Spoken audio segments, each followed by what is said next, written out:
Bien, vamos a pasar al sinterizado selectivo por láser o SLS. En este caso, la tecnología se basa en polvos dentro de un tanque que se van también uniendo esas partículas de polvo gracias a un láser. Aquí tenemos el esquema del proceso. La fabricación de nuevo es capa a capa. Los polvos son de polímero. Si los polvos son de metal, pues ya llamaríamos la tecnología como SLM. En este caso, polvos poliméricos o polvos cerámicos también. Y un láser de CO2 es el que va sinterizando capa a capa, va recorriendo la geometría de la capa para endurecer y juntar esas partículas. Bien, cuando esa capa está terminada, la plataforma baja, pasa un rodillo que deposita una fina capa de polvo sobre la capa ya hecha y vuelve a empezar el proceso. Aquí están las diferentes partes de la máquina, pero básicamente un láser, la plataforma y los contenedores de polvo, y este sería el dispositivo que hace que se reparta de nuevo el polvo sobre la capa. Vamos a ver un vídeo de la impresora, de una impresora SLS industrial. Aquí vemos el tanque de polvo y el elemento que reparte el polvo y el láser fotocurando. Este sería la velocidad real. Es bastante rápida. Y lo bueno que tiene esta tecnología es su gran volumen de impresión. Básicamente porque son impresoras industriales y bueno, hay que amortizarlas en volumen. Aquí tenemos la plataforma que va bajando. Cada vez que se finaliza una capa, el elemento que reparte y el láser. Bien, fijaos que la pieza se sostiene sobre el polvo, por lo tanto no necesitamos soportes. Esta sería la extracción, estaría ahí metida y bueno, simplemente habría que limpiarla y luego, pues si se necesita, hacer un postprocesado. Y aquí a la derecha tenemos algunas piezas que se hacen con esta tecnología y podéis observar que la superficie queda con una textura porosa. Esto luego se puede tratar, se puede lijar, se puede pintar. Aquí vemos más de cerca una pieza hecha de nylon, que es el polímero que más se utiliza con esta tecnología. Tiene muy buenas propiedades mecánicas, las piezas fabricadas con SLS, casi isotrópicas como en la tecnología anterior. Las piezas no necesitan soporte, como os he dicho, porque se soportan con en el mismo tanque de polvo. Las geometrías pueden ser muy complejas, las superficies son granuladas, con porosidades internas además, y si quiero quitar esas porosidades y ese granulado tengo que hacer un postprocesado. Las máquinas suelen ser industriales y cuestan unos 100.000 euros. Y el material también es bastante costoso y ya veis las cantidades que se usan. Estos son los materiales más utilizados, nylons, materiales flexibles tipo TPU, TPE y TPA, y materiales cargados con aluminio, que sería nylon cargado con aluminio para dar esa apariencia metálica. La última tecnología que vamos a detallar en cuanto a impresión 3D de polímeros, de plásticos, es la inyección de material representada por la tecnología PolyJet. La tecnología es muy parecida a la que se utiliza en las impresoras láser de papel, pero en el caso de esas impresoras se liberan gotitas de tinta y en el caso de la PolyJet lo que se libera son gotas de resina fotocurable. Esas gotitas se van depositando capa a capa y el mismo cabezal tiene una luz ultravioleta para irlas curando. Esta tecnología es muy versátil y puede hacer piezas de diferentes materiales y diferentes colores, como vemos aquí a la derecha en estas muestras de esta tecnología. La empresa que patentó esta tecnología es Stratasys y una máquina industrial cuesta unos 200.000 euros. Aquí vemos el cabezal liberando esas gotitas de resina y vamos a ver este vídeo donde podemos observar el proceso en sí. PolyJet is a layer additive manufacturing technology used to develop plastic prototypes of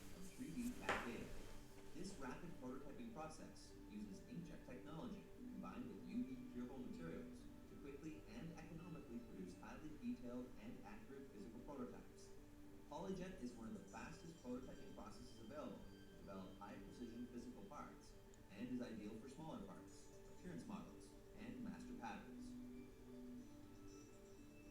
The PolyJet process begins by slicing CAD data into cross-sections or layers as thin as 6/10,000ths of an inch.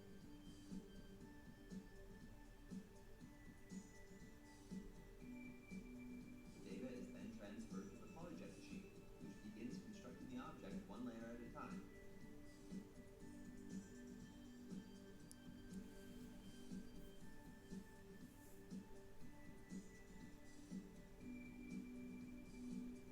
Similar to how an inkjet printer lays down pigment, the PolyJet printhead deposits small amounts of ultraviolet curable material on the build platform, eventually forming a single cross-section of the part. An ultraviolet light attached to the printhead simultaneously cures the material as it is printed. Once a cross-section is complete, the build platform is lowered slightly to make room for the next layer. As the part is built, support material is added to give supplemental strength to fine structures and down-facing surfaces. After all of the layers have been created, the finished part is removed from the platform and cleaned. Although finishing is not necessary, a number of hand sanding and paint options are available from service providers such as Solid Concepts. PolyJet In two colors, ivory color, and if you look inside here, you can see the actual green color. As we turn this tap, you can see the actual ball valve within this tap system works very nicely, very smooth, very. Bien, en esta parte del vídeo vamos a ver una serie de aplicaciones. Aquí vemos esta válvula que se ha impreso en una sola pieza. Ya viene preensamblada y con diferentes materiales, para que veáis la versatilidad de este tipo de tecnología. Además, este es un material muy fuerte y esta válvula puede ser instalada directamente para controlar el flujo de algún líquido. Well-fitting parts. See, I've added some clips here to give it to hold this assembly into place. And if we just take that apart, you can see inside again the seals and the gaskets. One is created with a very nice carbon fiber texture. Bien, ahora vamos a ver una serie de texturas que se pueden hacer con esta tecnología y bueno, yo la verdad que alucino las calidades superficiales que se pueden conseguir. Lid. See the detail of that. Very nice texture. Some other examples I've created for us. This very nice wood grain texture. It really does look exactly like wood. This one full color. Very nice texture. Stunning blue type.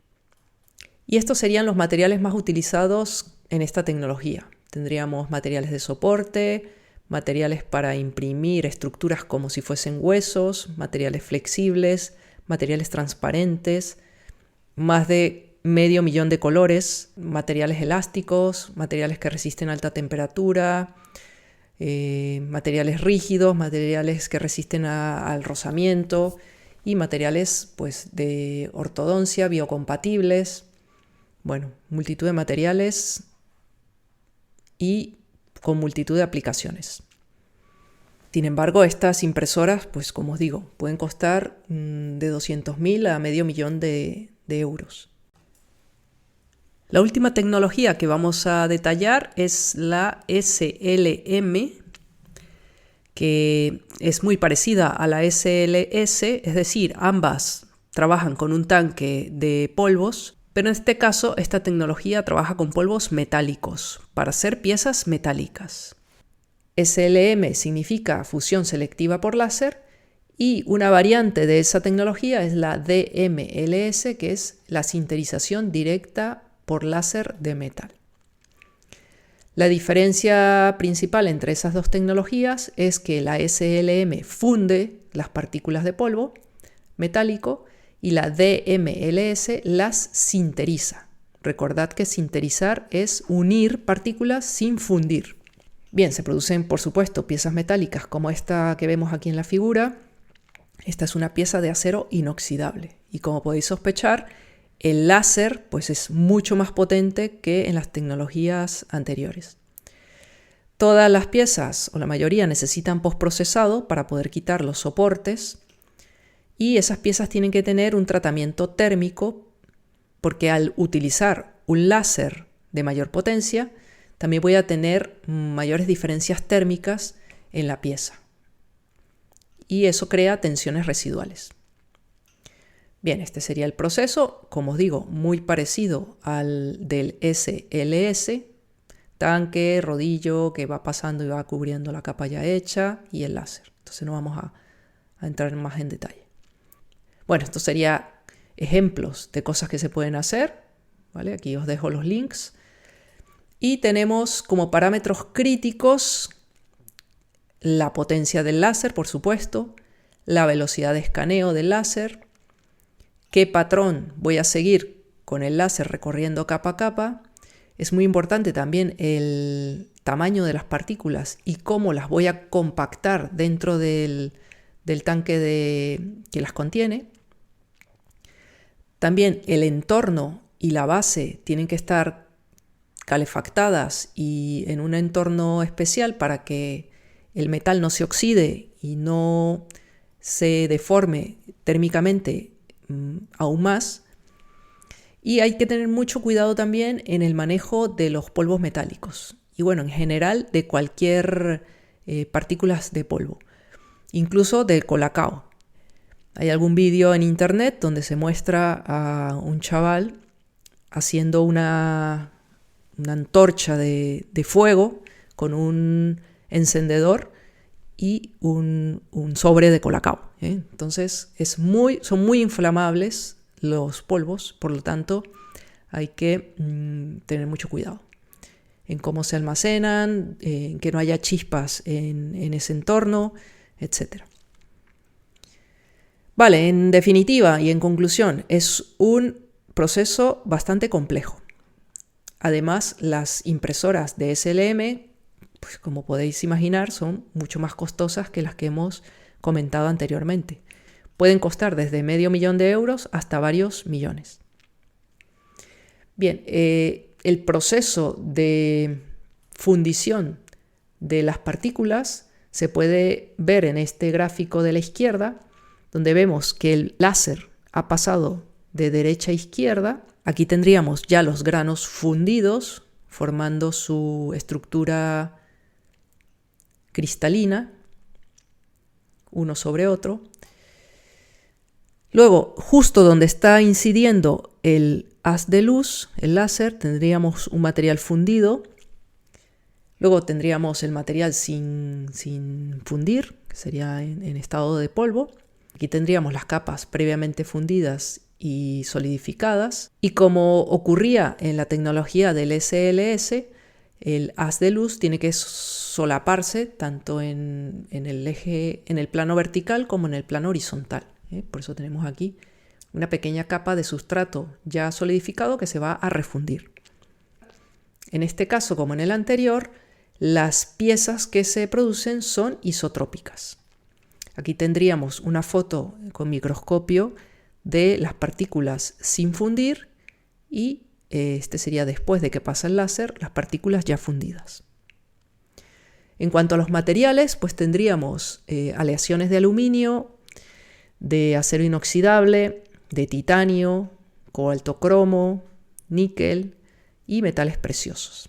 Y ya para casi acabar, hablaremos de la simulación en la manufactura aditiva durante el proceso de fabricación, sobre todo de piezas metálicas. Como dijimos cuando explicábamos la SLM, al utilizar un láser bastante potente para poder fundir o sinterizar las partículas de polvo metálico, se producen deformaciones térmicas en la pieza que producen esas tensiones que despegan la pieza del soporte.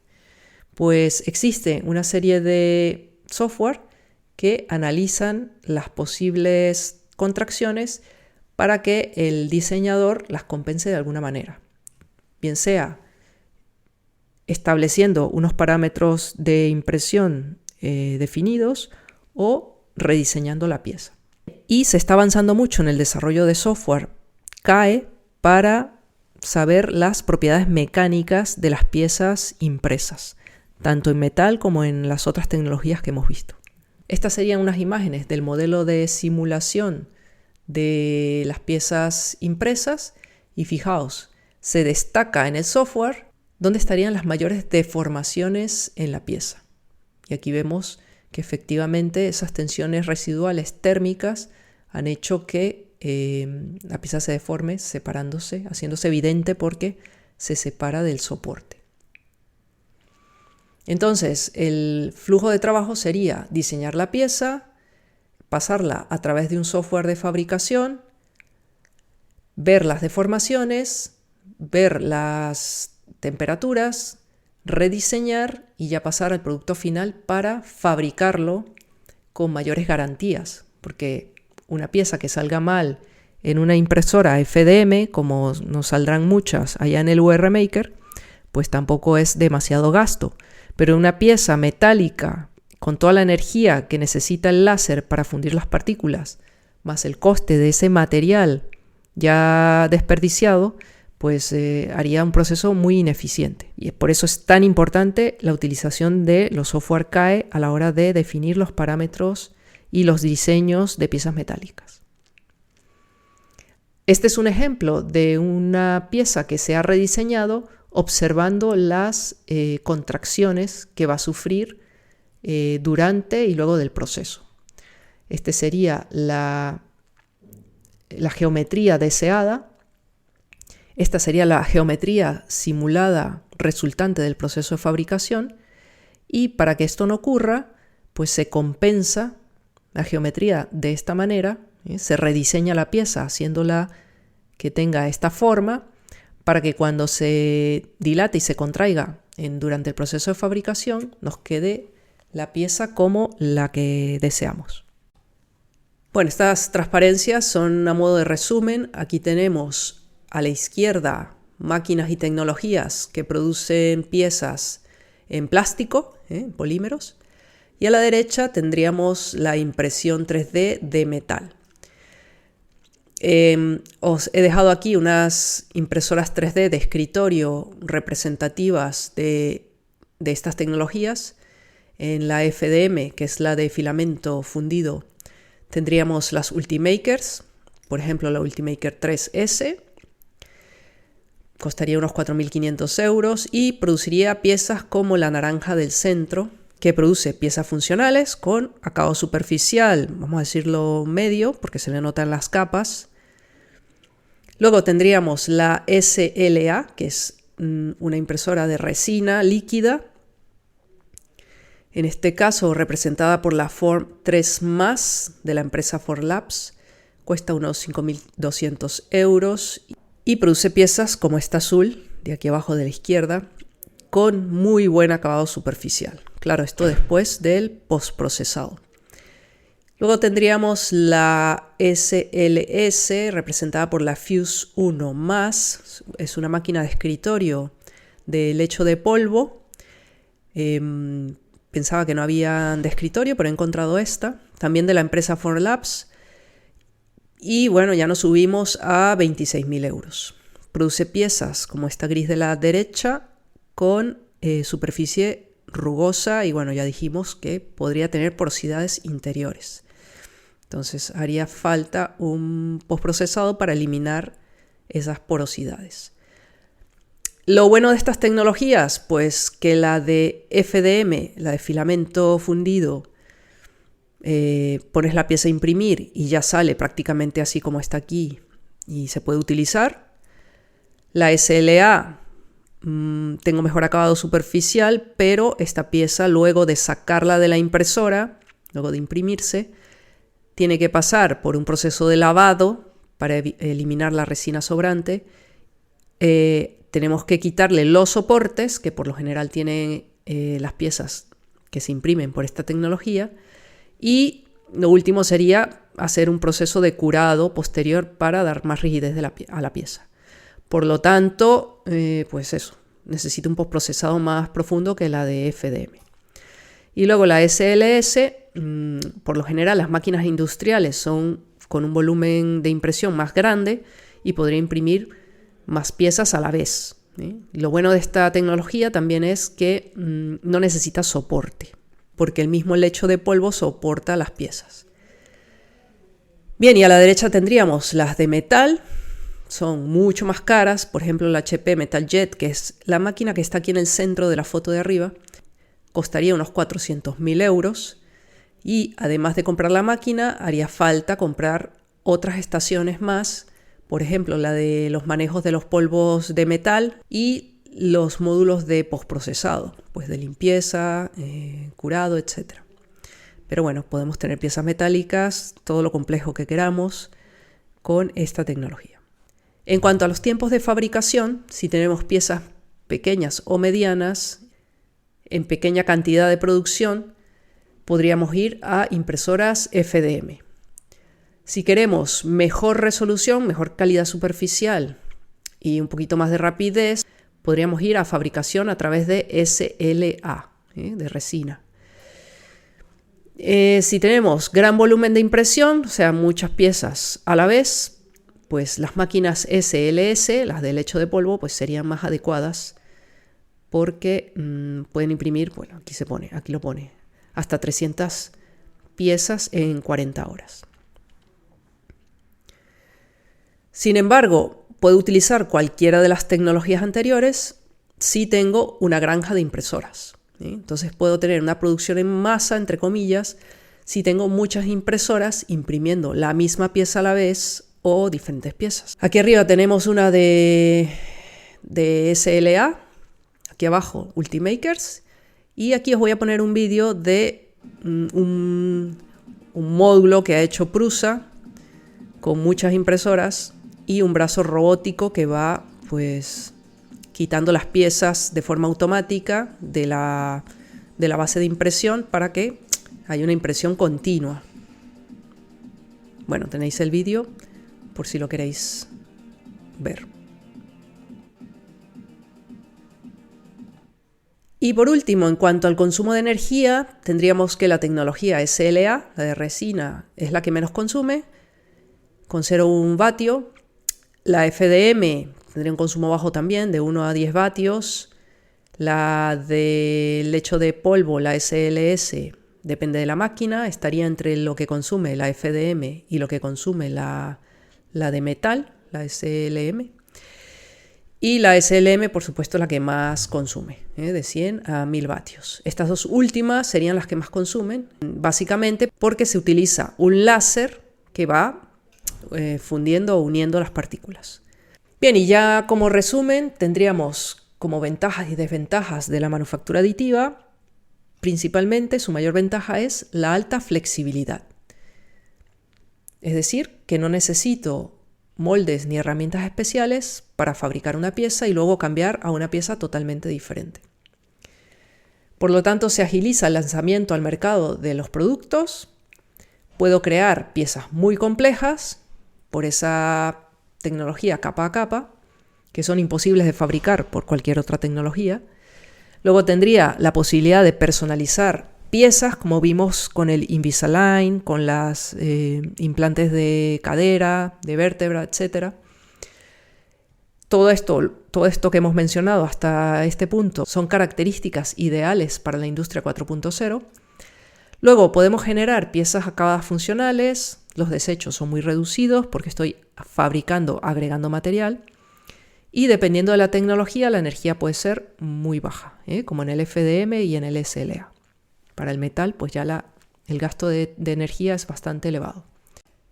Entre sus desventajas está pues la baja velocidad porque va imprimiendo capa a capa. Por lo tanto, una sola máquina no es adecuada para la producción en masa. Bueno, aunque cada año salen nuevas ideas de cómo utilizar una sola impresora para producción en masa, os voy a mostrar un vídeo de una modificación de una Prusa. Aquí vemos cómo instalándole unos módulos con muchas placas por detrás, pues se va imprimiendo la pieza y la placa de impresión con la pieza impresa se va desplazando hacia adelante y va entrando una nueva placa de impresión por detrás. Bueno, hay que tener un montón de placas de impresión, pero es una idea para la producción en masa.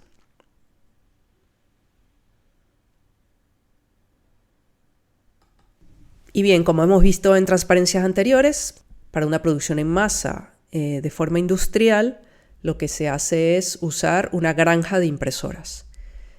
Y por lo general se subcontrata esa producción en masa, ¿eh? Entonces no es rentable que una sola empresa que se dedica a fabricar otro producto tenga una granja de impresoras dedicada a su empresa.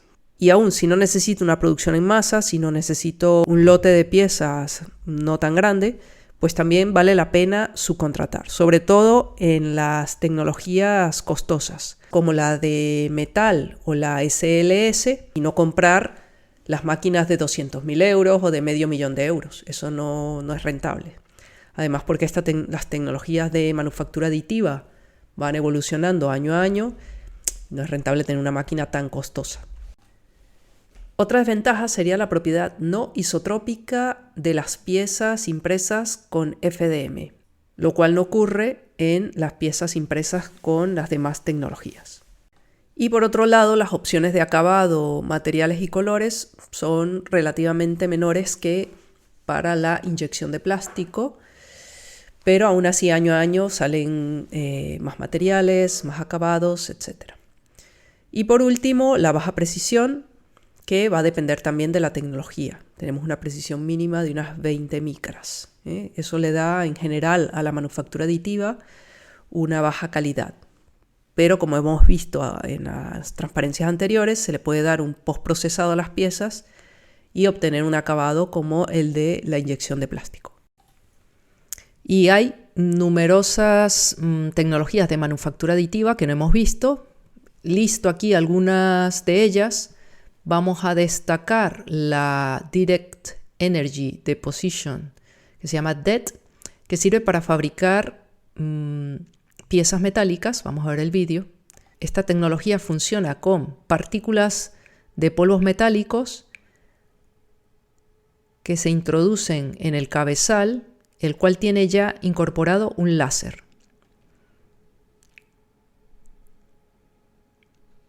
Entonces esta sería la TED, y es la que se usa en la fabricación de los cohetes de SpaceX. Es bastante, pues el cabezal va bastante rápido, aunque de nuevo es capa a capa y es un proceso relativamente lento. Pero estoy haciendo piezas metálicas con geometrías muy complejas, o sea, no hay límite en cuanto a la geometría. Aquí vemos en una CNC de 5 ejes. Vamos a adelantar un poquito para ver qué más cosas se hacen.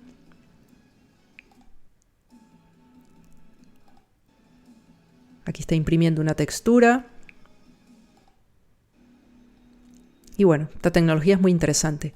Y es la tecnología que usa esta máquina de abajo a la derecha, que es una máquina híbrida que utiliza la manufactura aditiva del estilo de la DED que vimos en este vídeo para hacer piezas metálicas, pero a su vez esa máquina cuenta con herramientas de mecanizado para hacer el acabado de las piezas. Entonces eso también va a ser el futuro de la manufactura aditiva. Y ya para acabar, esta sería la comparación de la manufactura aditiva con respecto a otros procesos y tomando en cuenta los 4 atributos de costo, velocidad, calidad y flexibilidad. Bueno, es complicado agrupar a todas las tecnologías que hemos visto en este tema, pero se puede resumir que el atributo más interesante y más importante de la manufactura aditiva es la flexibilidad. Es su mayor ventaja. Puedo cambiar de hacer una pieza a hacer otra totalmente diferente sin necesidad de moldes o herramientas. Sus otros atributos estarían en desventaja con respecto a, por ejemplo, el moldeo por inyección de plástico. Esa flexibilidad nos ofrece geometrías complejas, puedo combinar materiales, puedo reducir ciclos de diseño de un producto y puedo producir de manera local. Esto lo hace muy adecuado para la producción bajo demanda o personalizada. Por lo tanto, le da mucho valor a un producto porque lo hace a medida del usuario. Y eso sería todo, pues nos vemos en el próximo tema.